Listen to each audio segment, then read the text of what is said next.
pretty quick. That's big fun on the Sage Dart one weight, picking apart these little side channels. Hey, Joe at Red's Fly Shop here with a couple of casting tips and a review on a fly rod and line. So there's two products here. This is the Sage Dart one weight, 7 foot 6 inches. Great casting little rod. So small rods, small water. Perfect combination. I equate using a rod that's too heavy or too big for a small situation. I equate it to driving a large pickup truck in a parking garage. In a parking garage, you want a small, nimble, agile little vehicle for moving about fast. Same is true on a small stream. Sage Dart is an excellent casting rod, super straight, super accurate. If you're looking for a quality small stream rod, look no further than Sage Dart. The other product, before I give you the tip that I'm going to give you, is the RIO Creek line. This line makes it really easy to make short casts. On a small piece of water like this side channel right here that I'm fishing right now, the RIO Creek line in this one weight makes a very accurate, very short cast, anywhere from 10 feet to 30 feet or so. That's where the game is in here, is that very short range.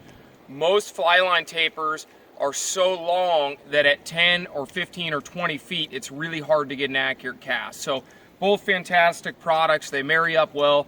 I've got a Sage Click 2 reel on there in the lime color, and that's the 0 to 2 weight. So now on to kind of the meat and potatoes of it. So the casting tip I want to give you is when you need to make an extremely accurate cast, and I do this both in a high pressure situation on a trout, or if I were casting in competition, I would use this same exact formula for accuracy.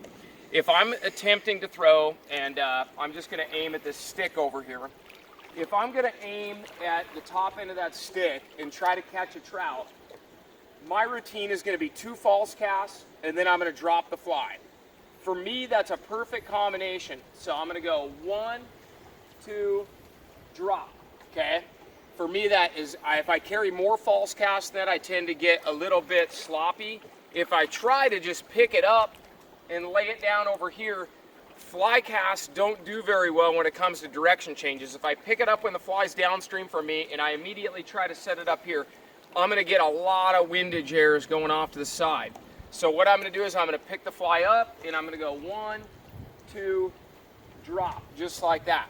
The other tip is, I have a tendency when I'm trying to cast for precise accuracy, which small water situations are typically going to require that. Trout aren't going to swim across an entire creek or a side braid like this to get your fly, is I tend to lock the line down in my control point like that. Anything under 40 feet, I'm going to go ahead and I'm going to find my distance and I'm going to cast once, twice, and then lay it down like that.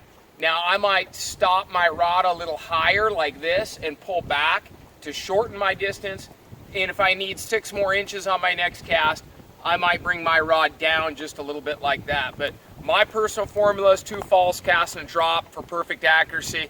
If you're looking for a fine creek fishing rod, the Sage Dart is a ton of fun to cast. Loving the one weight, great product.